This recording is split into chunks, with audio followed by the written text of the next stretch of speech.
환경에 의한 환경을 위한 이야기를 듣습니다. 여기는 GP지기 초대석입니다. 안녕하세요. 팟캐스트 GP지기 초대석입니다. 대한민국 곳곳에서 환경을 위해 힘쓰고 계시는 분들을 모시고 진솔한 이야기를 나눠봅니다. 네, 안녕하세요. 최철수입니다. 한스쌤 이름이 왜 최철수가 되셨어요? 제가 오늘 제 한스라는 이름에 대한 비하인드를 잠깐 들었었는데 네. 거의 철수와 같은 이름이라고 소개를 해주시더라고요. 모 나라에서. 그쵸? 모 나라에서. 이건 그쵸? 여기까지 하고. 네, 우선 여기까지 네. 하고. 넘어가겠습니다. 한스쌤 혹시 네. 그 세계 평화의 의미는 인간과 인간 간의 평화의 의미도 있지만 인간과 지구 간의 평화를 뜻하기도 한다라는 말을 들어보셨나요? 저는 처음 들었는데 정말 굉장히 대단하신 분이 하신 말씀인 것 같거든요. 그쵸, 정말 명언 같아요. 네, 진짜. 위인전 속에서 나왔었던 명언 같아가지고 도대체 어느 분이 말씀을 하신 건가요? 저희가 오늘은 이 말씀을 해주신 초대 손님을 직접 모시고 유럽의 이상기후 현상과 기후위기 대응의 필요성에 대해 이야기해 보려고 하는데요. 그럼 방송 광고 듣고 초대 손님 소개해 드리도록 하겠습니다. 지금은 기후 비상사태입니다. 기후 위기에 대응하기 위해서 재생에너지 중심의 경제 시스템으로 시급히 전환해야 합니다. 재생에너지는 탄소 중립을 위한 중요한 해결책입니다. 우리나라의 재생에너지 전환을 위해서는 여러분들의 관심이 필요합니다. 지금 바로 인터넷 검색창에 그린피스 기후를 검색하시면 쉽게 캠페인에 대해서 알아보실 수 있습니다. 네, 오늘 GP지기 초대석에는 방송인 다니엘 린덴만님께서 함께해 주셨습니다. 와. 저희 지식 채널 청취자 여러분들께 자기소개 부탁드릴게요. 네, 여러분 안녕하세요. 정말 반갑고요. 저는 독일 출신 방송인 그리고 피아노 연주자 다니엘 린덴만입니다. 맞아요. 요즘 피아노 연주하신다고 들었어요. 네네네. 그러고 있습니다. 태권도도 하신다고. 네, 합기도. 합기도. 네네네. 저 합기도 유단자입니다. 진짜요? 네. 몇 단이세요? 일단. 진짜. 오. 일단입니다. 나름 1년 정도 하셨네요. 네, 그러면. 맞아요. 딱 그 정도 했는데 부끄럽네요. 대단하시네요. 먼저 저희 그 팟캐스트 출연 제안에 너무 흔쾌히 응해주셔서 네. 진심으로 감사하다는 말씀 드리고 싶고요. 감사합니다. 네. 저희 혹시 팟캐스트에 출연해주신 이유가 있을까요? 저는 그린피스라는 국제기구를 사실 옛날부터 알고 있었고요. 독일에서도 90년대 정말 많은 활동했었고 네. 계속 또 언론에서 이제 봤으니까 그린피스라는 단체 알고 있었고 옛날부터 좀 그 환경 보호에 대한 관심이 많았었는데 최근에는 뭐 줄리안도 열심히 그린피스와 함께 뭐 하는 네, 것도 맞아요. 보고 좀 여러 가지 이제 상황이 그렇게 좋지는 않으니까 우리 네. 지구의 상황은 그래서 그냥 방송인으로서도 어떤 걸 할 수 있을까라는 고민도 많이 했었고 그러면서 그 그린피스 팟캐스트에 출연할 수 있어서 그게 어쩌면 제가 할 수 있는 조그마한 일이라도 될 수 있지 않을까라는 생각 좀 했었습니다. 그래서 초대해 주셔서 일단 너무 감사드립니다. 네, 저희가 너무 감사드리죠. 과거에 그린피스 쿠라이티 캠페인 같이 해주셨었잖아요. 네네네. 그 영화 매트릭스 패러디에서 이제 IT 기업들한테 재생에너지를 많이 사용하라라는 맞습니다. 이런 촉진 캠페인을 함께 해주셨는데 네네. 저희가 영상을 되게 재밌게 보고 있다가 딱 와주셔가지고 그래요? 맞이하러 나갔던 거예요. 진짜요? 네. 저의 발연기를 보셨군요. 참 애매한 발연기였는데 아닙니다. 아닙니다. 네. 저희가 네. 1분 정도 영상인데 되게 재밌게 봤어요. 그래요? 네. 감사합니다. 네. 재밌었어요. 그때 촬영했을 때 되게 재밌었어요. 진짜요? 되게 열정적으로 임해주셨다고 들었어요. 네네. 그때 한참 그 처음으로 드라마 출연도 해가지고 막 연기 어떻게 해야 되나 막 이런 고민 많이 할 때여가지고 연기력이 약간 물이 올라왔을 때였네요. 그러면 그때 어쩐지 그래도 그 정도밖에 안 됐어요. 그러니까 큰일 났죠. 네. 겸손하신 우리 다니엘 님이 저희 그린피스 소셜 계정도 팔로우를 하고 계신다라고 네네. 들었었는데 혹시 최근에 봤던 그런 저희 채널 콘텐츠 중에서 인상 깊었던 콘텐츠나 그런 것들이 있었나요?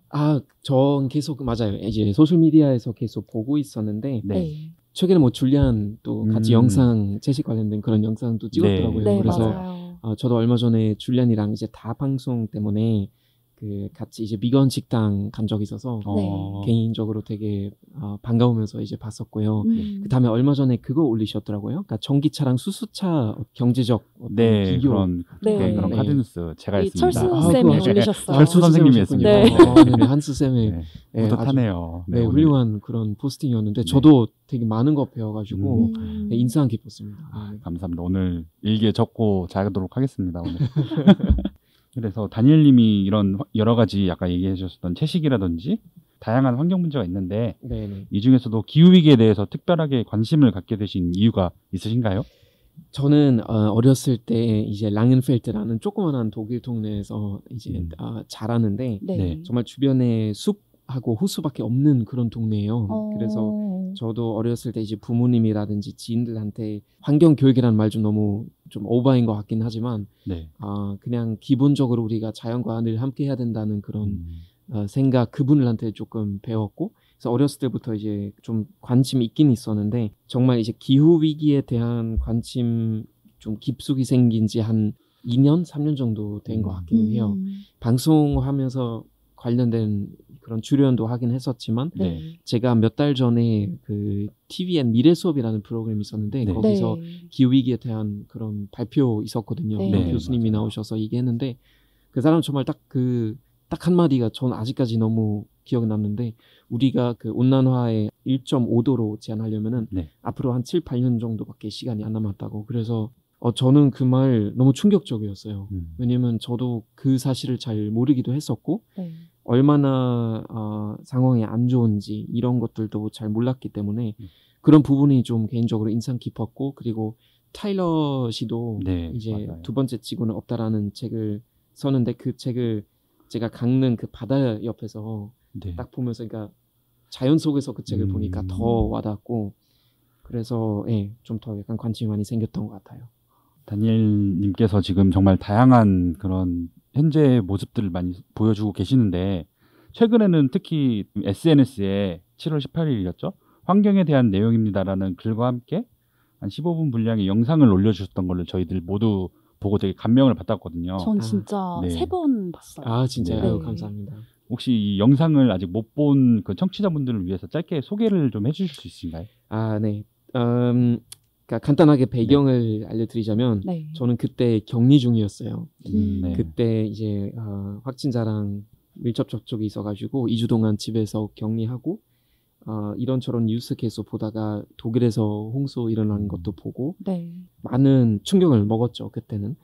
근데 또 뉴스 이제 찾아보니까 환경에 대한 어떤 기사가 있었는데 그 내용 자체가 우리가 일상생활에서 정말 아예 포기할 것도 없이 조금만 줄이면 얼마 정도 이제 좋은 영향을 끼칠 수 있는지에 대한 그런 기사였어요. 근데 저는 개인적으로 그 기사 한 2번 읽으면서 내용이 너무 좋은데 어떻게 하지? 그거 좀 한국 분들하고 나누면 조금 그 분들을 그러니까 조금 더 공감할 수 있고 좀 더 내가 엄청 큰 희생 안 해도 어느 정도 그냥 일반인으로서도 내가 좋은 영향을 끼칠 수 있겠다는 생각 좀 할 수 있겠더라고요.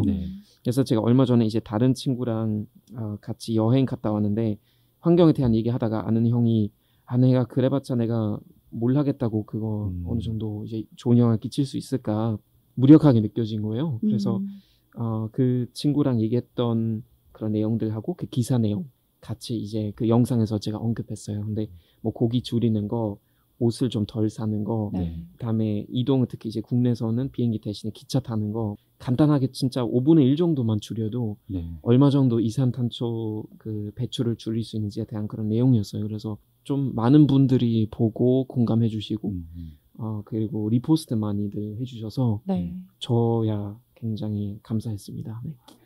그 다니엘님께서 방금 언급을 해주셨지만 그 청취자분들도 많이 기억을 하실 것 같아요. 워낙 뉴스가 많이 나와서 그 영상을 올려주신 달에 이제 독일 서부 라인 강변에서 100년 만에 기록적인 폭우가 내렸다고 하더라고요. 그래서 정말 인명 피해도 재산 피해도 굉장히 컸다고 알고 있는데 유럽의 기후위기로 인한 이상기후 현상을 어떻게 보고 계신지 궁금합니다. 진짜 한마디로 말씀드리자면 진짜 코앞까지 다가왔구나 라는 생각을 했었어요. 그 전까지만 해도 그냥 뉴스에서 가끔씩 볼 수는 있었고 뭐 언급되긴 했었지만 솔직히 우리 주변에는 뭐 날씨가 왠지 그냥 뭐 조금 변했지만 그게 내가 지금 어떤 생명 위협 느끼거나 네. 뭐 그렇진 않잖아요. 그렇죠. 또 홍수 일어나서 내가 이주해야 되는 그런 상황에 우리가 처해 있지도 않고 그래서 많은 분들 아마 약간 그 정말 기후 위기가 와닿는다는 느낌을 아마 못 받으셨을 거예요. 근데 저는 한국에 있지만 뉴스를 보면서 정말 제가 옛날에 9년 넘게 맨날 버스 타고 이제 등교 했던 길 보면서 완전 물로 잠겨 있었어요. 그리고 네. 독일 아우토반에서 트럭 그 높이까지 물이 찼다는 거예요. 아. 그러니까 3m 가까이 되는 거잖아요. 그러니까 그냥 단순히 발목까지 오는 게 아니라 그렇죠. 3m까지 그 물이 찼다는 얘기 듣고 정말 깜짝 놀라면서 이제 또 100명 이상 이제 사상자들도 이제 발생했고 네. 그런 거 보니까 정말 그냥 우리 집이에요. 우리 집이 그냥 아예 지금 이렇게 됐으니까 이게 어떻게 해야 되나 막 그런 고민 많이 했었는데 다행히 우리 부모님도 그때 그리스 여행 가 계셨고 할머니 네. 또 이제 무사하셨는데 우리 집에서 한 2.5km, 3km 정도의 거리에서까지 그거 다 잠겼거든요. 진짜 동네잖아요. 네, 그 동네예요. 정도면. 이제는 정말 누구도 그거 비할 수 없고 누구도 이 주제를 무시할 수 없겠구나라는 생각 많이 했었고 그래서 방송인으로서 제가 할 수 있는 거는 알리는 거 그리고 독일 어떤 거기서 나오는 좋은 정보들이 있으면은 한국 분들한테도 알리는 거 그 정도의 역할인 것 같아요. 네. 정말 3m 그 트럭이 잠길 정도로 물이 네. 찼다는 게 저도 굉장히 충격적이지만 듣고 계신 청취자분들도 굉장히 충격적일 것 같아요. 네. 이전에도 혹시 기억에 남는 그런 이상기후 현상이 있으셨는지. 사실 독일은 네. 제가 이해하는 독일은 그냥 숲이 좀 많고 아기자기한 동네들 좀 많고 네. 마시는 맥주가 많은 약간 그런 나라로 너무 좋네요. 그렇죠. 좋아하시는군요. 네. 좋네요. 근데 저는 몇 년 전에 독일에서 토르네이도가 일어났다는 뉴스 보고 깜짝 놀랐어요. 아니 토르네이도? 그거 미국 애리조나나 이런 데서만 그쵸. 일어날 네. 줄 알았는데 독일에서는 요즘 거의 매주 한 가지 토르네이도가 일어난다는 뉴스 보고 깜짝 놀랐어요. 그러니까 1년에 50개 넘어요. 그래서 아니 독일에는 토르네이도? 말도 안 된다고 생각했었고 이제 전문가분들이 무슨 얘기 하시냐면은 지구온난화가 계속 지속되면 2050년이나 2060년쯤 되면 네. 프랑크푸르트 기온이 현재 아프리카 기온 정도 될 거라는 얘기가 나왔어요. 그러니까 상상이 안 가는 거예요. 네, 상상이 안 가네요. 정말. 진짜. 어렸을 모습이 바뀌는 거잖아요. 네, 맞습니다. 그래서 누구도 아까 말씀드린 것처럼 이거를 피할 수 없는 것 같아요. 네. 네, 뭔가 토네이도가 일주일에 한 번 찾아온다고 네. 생각을 하면 좀 정말 힘들 것 같아요. 맞아요. 저희 동네에 그런 일이 계속해서 벌어진다는 거잖아요. 네, 네. 태풍이 일주일에 한 번씩 오는 것도 정말 너무 많은 피해를 일으키고 그쵸. 그러고 그쵸. 있는데 정전부터 네. 시작해서 맞아요. 네, 저희 앞서서 얘기 나눴던 영상 이야기를 조금 더 해볼까 하는데요. 네. 그 한 지인분께서 그 개인이 기후위기 대응을 위해 무엇을 할 수 있을지 의문이 든다 이런 질문을 해주셨고 이제 다니엘님께서 한국의 3.1운동이나 독일의 베를린 장벽 붕괴도 우리 국민 한 명 한 명이 힘을 합쳐서 이룬 결과다 이렇게 답변을 해주셨던 얘기가 저는 개인적으로 제일 마음에 남았는데 네. 그 지인분께서 하신 질문을 저희도 사실 자주 받고 있어요. 네. 이 기후위기라는 뭔가 커다란 정말 전 지구적인 위기 앞에서 개인이 정말 작게 또 아까 말씀해 주셨던 것처럼 무력하게 느껴질 수도 있을 것 같다는 네. 생각이 드는데 이러한 무력감을 느끼고 계신 분들에게 좀 한마디 전하고 싶은 말씀이 있다면 무엇일까요? 맞아요. 사실 기후위기 이제 우리가 이 상황에 처해 있으니까 많은 사람들은 그거에 대한 약간 무력감 때문에 우울증까지 걸린다는 그런 얘기가 있어요. 네. 그래서 저도 그거 되게 슬프다고 생각했었는데 이제 우리가 생각했을 때 많은 사람들이 기후위기 그 말을 꺼냈을 때는 아니 그거 정부가 움직여야지 아니면 기업이 움직여야지 내가 한 사람이 지금 텀블러 하나 들고 있다고 아니면 차를 이제 타지 않는다는 거 해가지고 그거 내가 어떤 영향을 끼칠 수 있을까 아무 소용이 없다 이렇게 얘기할 수는 있지만 네. 제가 볼 때는 정부, 기업, 개인 결국 우리가 민주주의 국가에서 사니까 정부는 우리가 투표하는 거예요. 네. 그래서 기본적으로 기후위기 그리고 이제 환경보호에 대한 어떤 인식을 가지고 있으면 투표를 조금 더 그쪽으로 하면 정부도 관련해서 설립되고 관련된 네. 활동을 할 수 있기 때문에 결국 그것도 개인의 영향이고 네. 기업도 역시 소비자의 마음 따라서도 움직여야 되는 부분이 있잖아요. 그러니까 그쵸. 수요 따라서 공급이 이루어지니까 네. 저도 얼마 전에 그 방송에서 전문가분이 그런 얘기했었어요. 그러니까 기후 위기와 경제 그 연관성에 네. 대해서 얘기하면서 오히려 지금 기업이 친환경적으로 움직여야 앞으로도 경제성이 있다는 얘기한 거예요. 네. 그러니까 예를 들면 전 세계적으로 모든 사람들이 전기차를 이제 살려고 하고 기후 위기 어떤 네. 인식 때문에. 음. 근데 예를 들면 한국의 H사가 계속 전기차를 만들지 않고 뭐 디젤 차량이나 휘발유 차량 계속 네. 만들면은 네. 사람들이 안 사니까 기업도 네. 어려워지잖아요. 그러니까 맞아요. 결국 우리가 똑똑하게 소비하고 똑똑하게 투표하면 정말 개개인이 많은 영향을 끼칠 수 있다고 저는 생각해요. 그리고 그건 모든 나라에서 만약에 모든 국민들이 교육받고 좀 인식이 바뀌면 얼마나 좋은 영향을 끼칠 수 있겠어요. 그래서 네. 그런 생각 좀 많이 하는 것 같아요. 방금 다니엘님께서 그린피스의 2개 캠페인을 설명해 주신 것 같은데 하나는 정부의 역할에 대한 기후참정권 캠페인이에요. 이 대선 후보들의 기후위기 대응 공약과 정책을 살펴보자라는 내용으로 진행을 하고 있고 또 다른 하나는 기업의 역할에 대한 친환경차 캠페인인데 자동차 기업들이 기후위기에 대응하는 모빌리티 사업으로 전환해야 한다라는 내용으로 진행을 하고 있죠. 네. 저희가 아무리 한 개인이라고 하지만 나의 투표, 구매 같은 선택으로 바꿀 수 있는 거잖아요. 맞습니다. 우리가 함께 큰 변화를 만들어낼 수 있다는 사실을 많은 분들께서 알아주셨으면 좋겠습니다. 네. 저도 그 정부랑 기업을 움직이는 거는 결국 개인들의 목소리라든지 아니면 아까 얘기한 그 투표라든지 이러한 행동들을 통해서 변화하고 바뀔 네. 수 있는 거라고 생각이 들거든요. 맞습니다. 그래가지고 정말 저희 그린피스 완전 캠페이너 같은 말씀이셔가지고 정말 아유, 너무 인상 감사합니다. 깊었던 것 같습니다. 감사합니다. 정말 중요한 네. 활동 엄청 많이 네. 하시는 것 같아요. 아, 제가 볼 때는 아닙니다. 정말 사람들이 그거에 대해서 이제 인식이 좀 바뀌면 네. 정말 조금이라도 우리가 조금 더 깨끗한 지구를 만들 수 있지 않을까 그런 생각했습니다. 네. 저희가 오늘 이렇게 다니엘님을 모신 만큼 이번에 한번 1회이자 마지막 회가 될 것 같지만 코너 속의 코너로 저희가 비정상 기후위기 회담 1회를 좀 개최하려고 합니다. 오. 네. 그 유럽 같은 경우에는 지금 말씀 주셨던 그런 이번에 홍수라든지 그런 이상기후 현상과 관련된 뉴스들도 굉장히 많이 나오고 있고 기업이라든지 정부라든지 많은 부분에서 바뀌고 있는 부분들이 있잖아요. 네. 기후위기에 대해서. 혹시 유럽은 이 기후위기에 대해서 어떻게 생각을 하고 어떤 인식을 갖고 있는지 이런 소식들을 좀 전해주실 수 있으신가요? 네, 저도 사실 안 간 지 되게 오래돼가지고 네. 요즘 이제 올해는 어떤 활동들을 하고 있는지 잘 모르겠지만 약간 조금 특파원의 조사- 마음으로. 네, 조금 살짝 이제 조사하긴 네. 했었는데 독일은 이제 옛날부터 있었던 제도도 있고 이제 조금 더 우리가 우리 기후 목표 달성하기 위해서 조금 더 새로운 그런 제도나 그런 계획들이 좀 있습니다. 근데 그냥 전체적으로 만약에 독일의 상황 잠깐 말씀드리자면 네. 저희가 최근 20년 안에 재생에너지의 비율을 3%에서 50%까지 가까이 올렸어요. 20년 안에. 정말 전 독일 사람이지만 진짜 대단하다고 생각했었어요. 네. 쉽지 않았을 텐데. 독일이 진짜 재생에너지 특히 태양광 음. 관련해서 정말 네. 앞섰잖아요. 맞습니다. 그래서 그런 부분은 우리가 지금 많이 좀 변화시키려고 하는 건데 그래서 50% 가까이 되고 이탈리아도 마찬가지예요. 알베르토 형한테 그 얘기 저번에 들으니까 이탈리아도 이 정도 됐고요.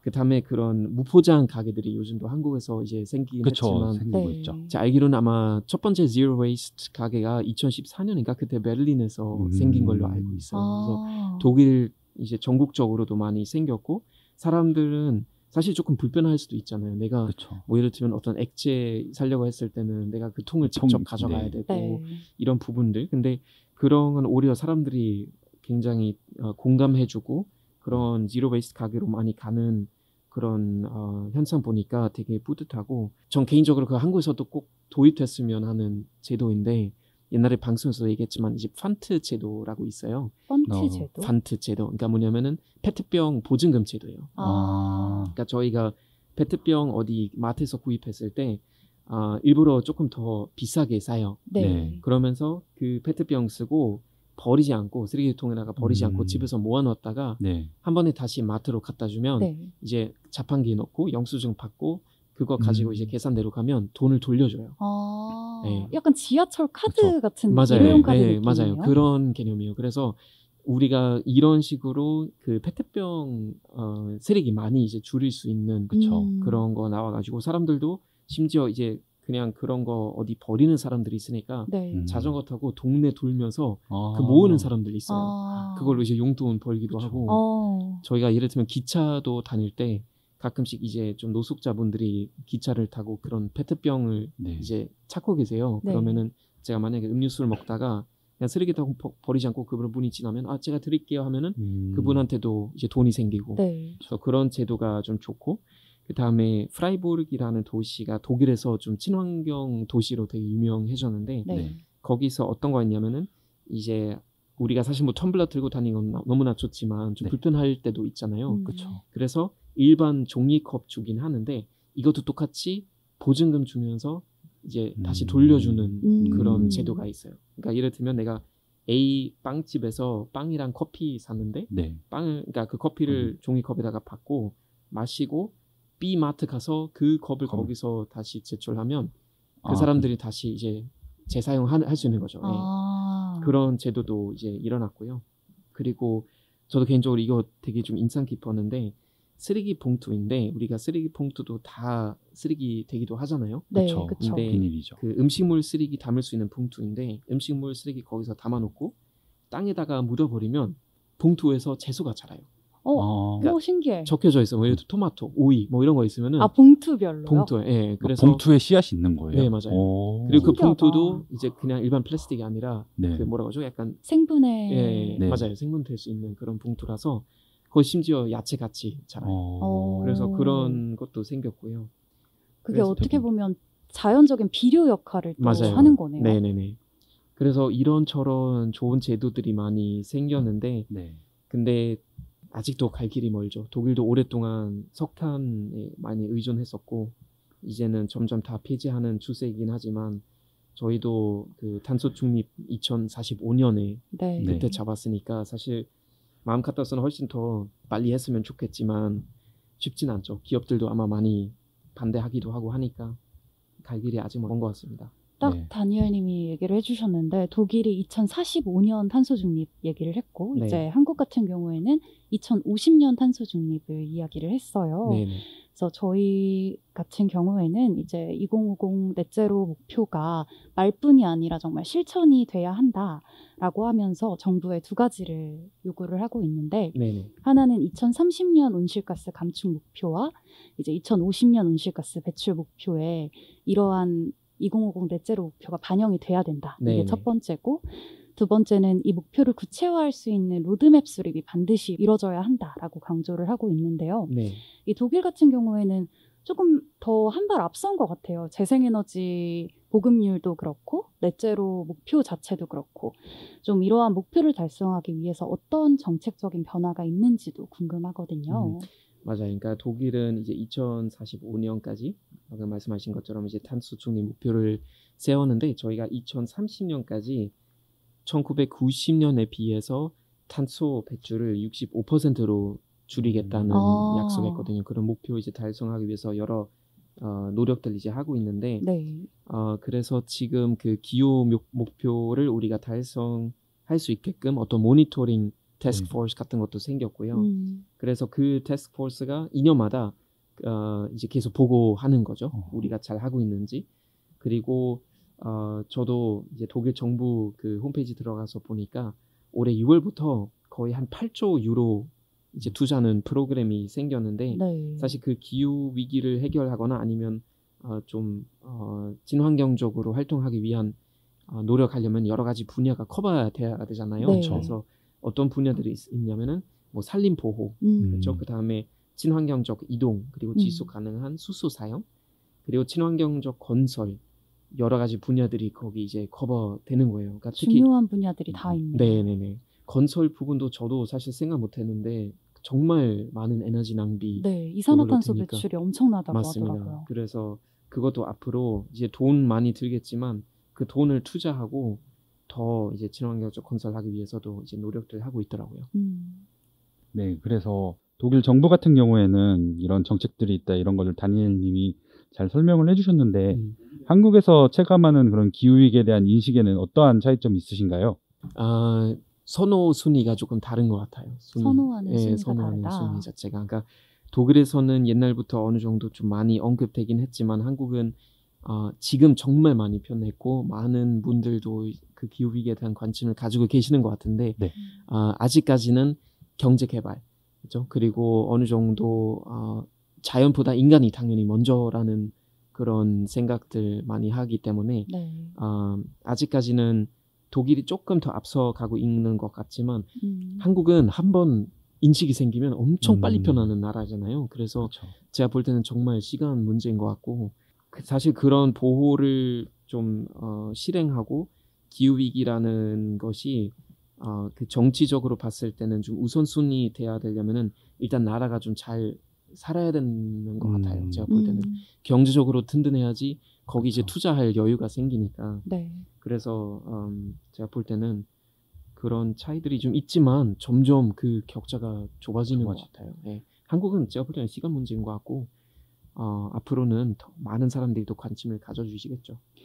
그 앞서 기업 얘기해 주셨잖아요. 이제 네네. 환경에 대해 생각을 하고 기후위기에 대응하는 기업이 살아남을 것이다. 더 잘 될 것이다. 이런 네. 강연 내용을 들었다고 말씀을 해주셨는데 사실 그 말이 맞아요. 뭐 경제성장이랑 기후위기 대응이 반대로 가는 게 아니잖아요. 맞아요. 같이 가는 거니까 기업들이 거기에 대한 인식을 조금 더 빠르게 가지고 변화를 해줬으면 하는 바람이고요. 네. 우리나라가 독일의 사례를 좀 많이 참고할 수도 있겠다는 생각이 들어요. 사실 재생에너지 보급률 같은 경우만 봐도 네네. 너무 앞서 나가고 있고 충분히 벤치마킹을 할 수 있는 부분이라는 생각이 들고요. 그 다니엘님에 대해서 또 얘기를 들었던 것 중에 하나가 네네. 자가용을 구매하거나 이용하지 않고 계신다. 대중교통을 많이 이용하고 계신다. 네네. 이런 얘기를 들었는데 좀 특별한 이유가 있으실까요? 그렇죠. 일단 지금 차를 안 사고 있어요. 그래서 운전하는 거 사실 되게 좋아해요. 독일 면허가 살면서 그런지. 있으신 예, 거죠? 그럼요. 네네. 옛날부터도 독일 아우토반에서도 많이 달리기도 했고 아. 운전하는 거 되게 좋아하는 편이에요. 저 드림카 원래 BMW i8이거든요. 아. 너무 멋있어요. 그래서 한 번도 그 운전할 수 있는 기회도 생겼고 네. 나중에 언젠간 한번 부자 되면 그 차를 한번 사고 싶다는 생각도 많이 했었는데 근데 이제 아무튼 지금은 만약에 전기차를 산다고 해도 네. 네. 그 전기가 어디서 나오느냐 그것도 따져야 되잖아요. 그쵸. 근데 아직까지는 많은 전기가 화력 발전소에서 나오기 때문에 그쵸. 네. 뭔가 의미가 없어 보이는 음. 거죠. 그래서 내가 지금 전기차를 내가 직접적으로 운전할 때는 어떤 이산탄소가 나오진 않겠지만 그 전기를 만들기 위해서 또 얼마나 많은 이산화탄소가 났을까 이런 고민하면서 네. 운전하고 싶지 않다는 생각 많이 했었고 그래서 지금 대중교통 이용하거나 이제 자전거를 이용하는데 되게 좋아요. 요즘은 서울도 자전거 길 진짜 잘 돼 있어요. 맞아요. 진짜 잘 돼 있고 시내에서도 잘 돼 있어서 달리는 재미가 있고 살 일이 없어요. 요즘 진짜 계속 자전거 타니까 네. 운동도 되고 기분도 저 좋고. 자전거 많이 타는데 왜 살이 계속 찔까요? 에이 설마요. 그래서 진짜 좋은 것 같아요. 에이. 이게 아무래도 그 전기차를 이야기할 때 전기를 만드는 방식에 대해서도 이야기를 하지 않을 수가 없잖아요. 네. 전기차 전환과 함께 이제 재생에너지 확대도 빠르게 이루어지면 좋을 것 같다는 생각이 맞습니다. 듭니다. 이외에도 혹시 지구를 위해 좀 실천하고 계신 것들이 또 있을까요? 아까 비건 식단 같은 것도 얘기를 해주셨고 네. 이제 자가용보다는 대중교통이나 자전거를 이용하는 부분 얘기해 주셨는데 네. 그 이외에도 혹시 있다면 공유 부탁드립니다. 저는 카페 가는 거 되게 좋아하는데 카페에서 네. 그냥 앉아서 커피 마시죠. 보통 머그잔이나 유리잔으로 보통 마시고요. 네. 그다음에 비건이나 사실 솔직히 말씀드리자면 저 채식주의자 옛날에 한번 시도한 적이 있었어요. 아, 근데 네. 힘들었어요. 힘들었는데 그래서 저는 완전 채식하거나 이제 비건 될 수는 없을 것 같은데 네. 하지만 개인적으로 생각하면 그럼 최대한 줄이자. 최대한 줄이고 네. 정말 고기를 정말 귀한 것이고 정말 럭셔리처럼 생각해야 훨씬 더 약간 그걸 인식하면서 소비할 수 있지 않을까 그런 생각 많이 했었는데 또한 이제 플라스틱 줄이기 위해서 만약에 배달 음식 굳이 꼭 시켜야 된다면 네. 피자 시키자. 아, 종이로 나오니까. 박스가 네. 종이니까. 그래서 보통 배달 음식 시킬 때는 웬만하면 그냥 피자만 시키려고 하고요. 뭐 그 정도인 것 같아요. 그리고 이제 옷을 잘 안 사긴 했지만 저도 그렇죠. 저 의류학과 나왔거든요. 아 그래요? 네. 오, 그러시군요. 근데 잘 안 삽니다. 네. 저도 항상 패션 테러리스트라는 말 엄청 많이 들어가지고 옷 사야지 했는데 이제 이번에도 제가 올린 영상에서 언급했지만 네. 옷 생산하는 과정에서도 정말 그 악효과가 정말 크니까 네. 최대한 옷 사는 것도 좀 줄이고 그러려고 좀 노력 중이에요. 그 진원석 감독님, 그 줄리안님이랑 같이 비건 네, 채식 토크방 같이 운영을 네, 하고 네. 계시는 진원석 그분께서 감독님. 저희 팟캐스트에 출연을 해주신 적이 아, 있는데 네네네. 그런 얘기를 해주셨어요. 그 한 명의 완전한 비건보다 100명의 불완전한 비건이 낫다. 다니엘님처럼 이렇게 그쵸. 일상 속에서 최대한 육류를 줄이고 이렇게 실천을 해주시는 분들이 늘어나는 게 정말 중요하지 않을까 하는 생각이 듭니다. 맞아요. 그리고 우리가 고기를 만약에 소비했을 때도 좀 유기농 고기나 네. 이런 제품, 그러니까 가격이 더 많이 나가겠죠. 근데 그렇죠. 그거는 우리가 단기적인 어떤 그냥 뭐 희생까지도 아니잖아요. 사실 그쵸. 어떻게 보면. 그러니까 좀 소비를 좀 줄이고 소비했을 때는 좀 잘 소비하고 네. 유기농적으로 조금 가격이 나가더라도 그렇게 소비하는 게 그게 나은 것 같아요. 네. 공정식 축산이나 뭐 그렇게 네. 만들어진 고기보다는 맞습니다. 그리고 아까 제가 며칠 전에 BBC에서 나온 뉴스를 봤었는데 거기서 기후 위기 때문에 이제 커피와 같은 기호식품이라든지 네. 아니면은 쇠고기와 같은 붉은 육류의 제품들이 이제 사치품이 될 수 있다. 약간 이런 기사를 본 적이 있거든요. 네. 이게 왜냐면은 기후 위기 때문에 이상기후 현상도 되게 심해지고 그런 작물이라든지 아니면 그런 축산업 자체가 되게 어려워지면서 그런 것들을 되게 희귀한 사람들만 먹을 수 있게 되는 그러한 세상이 올 수도 있다. 지금 약간 커피콩 같은 경우에도 그렇죠. 그 네. 고도를 높여서 올라가고 있대요. 농장들이. 네네. 그 벌레가 많아지다 보니까 네, 아무래도 그쵸. 서식하는 범위가 넓어지고 하다 그쵸. 보니 네. 네, 그래가지고 정말 저희들이 지금 커피 저도 정말 좋아하고 많이 네. 마시는데 진짜 많이 드세요. 네, 저 진짜 많이 진짜요? 먹거든요. 어, 근데 우리 모두 이런 맛있는 음식이라든지 좋은 커피라든지 이런 것들을 후세에게도 좀 더 선물해 줄 수 있으려면은 지금 우리들이 좀 바뀌어야 된다. 맞습니다. 약간 이렇게 생각을 합니다. 동의합니다. 네. 네. 저희가 그리고 정책 얘기를 하면서 또 빼놓지 않고 얘기를 하는 부분 중에 하나가 또 교육 분야이잖아요. 네. 저는 개인적으로 궁금한 게 그 독일에서는 이런 기후 위기라든지 아니면 이런 환경 교육 같은 것들을 어떻게 학교에서 가르치고 배우는지 그런 것들이 좀 궁금하거든요. 네네. 요즘 더 많이 가르치게 된 걸로 알고 있어요. 저도 이제 제가 네. 대부인 아기가 지금 초등학교 3학년인데 네. 그 학교에서도 그런 얘기를 나눴다는 얘기 들었고요. 뭐 한국도 마찬가지고요.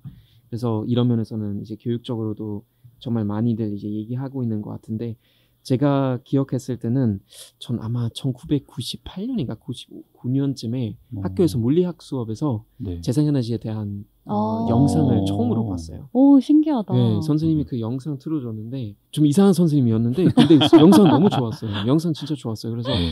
그때는 약간 하나의 가족이 앞으로 독일에서 어떻게 생활할 것인가라는 좀 미래를 그리는 영상이었는데 네. 거기서 정말 아름다운 좀 자연과 함께하는 동네에서 네. 이제 가족이 사는데 자전거를 타고 이동하고 기차를 타고 이동하는 거예요. 그러니까 네. 차량 이용하지 않고 네. 그때 막 전기차에 대한 얘기 아직 그렇게 본격적으로 나오진 않았으니까 그렇게 나오고 이제 풍력이랑 태양광 네. 좀 많이 이제 보여주면서 그거는 우리 미래다라는 것을 그때 우리한테 알려줬었어요. 와. 그래서 저는 그 영상 아직도 좀 기억에 남고요. 네. 네. 사실 독일 교육은 저도 한국 와서 배웠지만 우리가 보통 세 가지 핵심을 얘기하는 거예요. 뭐냐면은 성교육, 정치교육, 그리고 환경교육.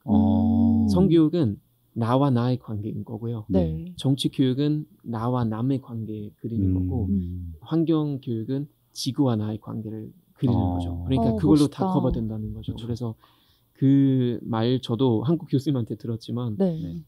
생각해보니까 그러네. 독일 교육은 약간 거기에 좀 핵심이 있는 것 같다는 생각 좀 했었고 요즘은 어떤 학교에서 행복이라는 과목이 생겼대요. 행복이요? 네, 행복이라는 과목이 생겼어요.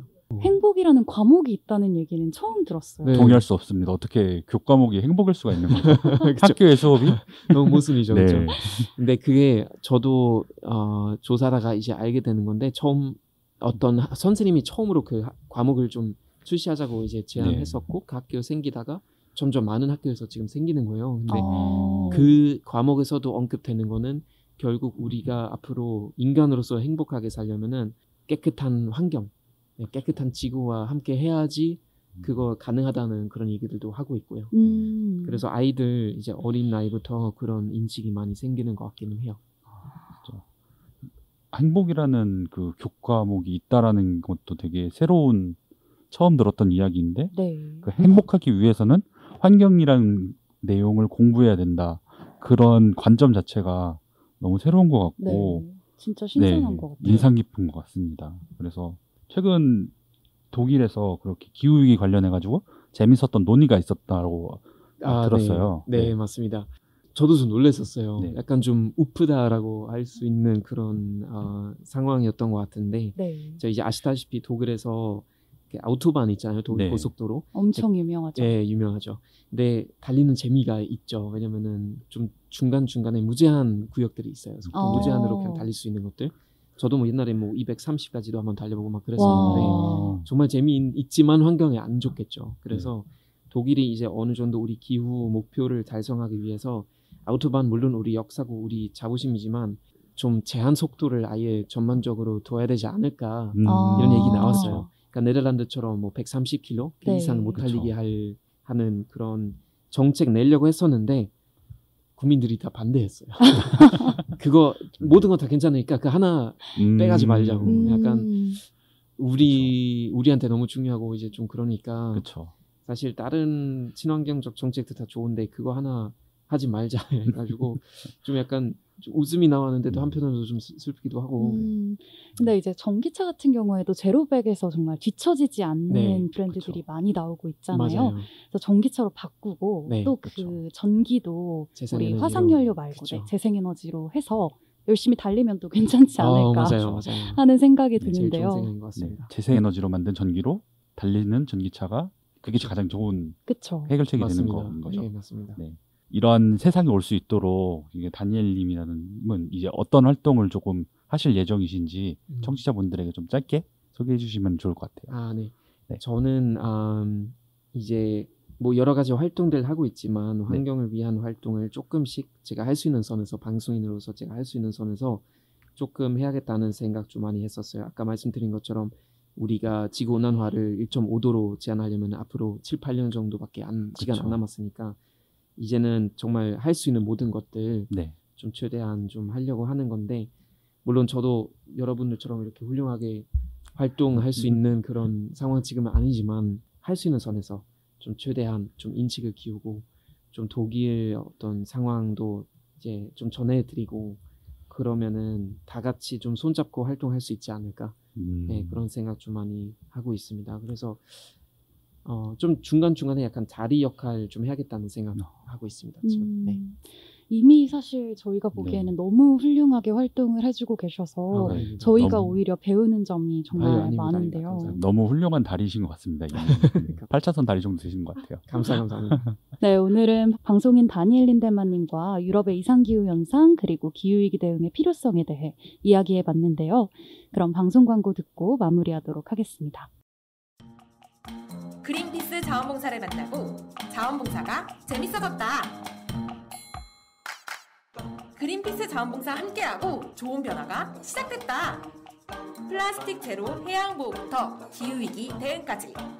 그린피스 자원봉사자는 환경보호 메시지를 널리 알리기 위한 다양한 캠페인을 함께 만들어갑니다. 지구를 위한 긍정적인 일을 시작하고 싶으시다면 지금 바로 검색창에 그린피스 자원봉사를 검색해 자원봉사자로 등록하세요. 네, 다니엘님 오늘 긴 시간 녹음 함께 해주셨는데 녹음 어떠셨나요? 사실 엄청 빨리 끝난 것 같아요 생각보다. 그래서 제가 혼자 너무 많이 떠들지 않았을까. 말씀을 워낙 잘해주셔가지고. 아닙니다. 감사합니다. 그래서 일단 초대해 주셔서 너무 감사드리고요. 네.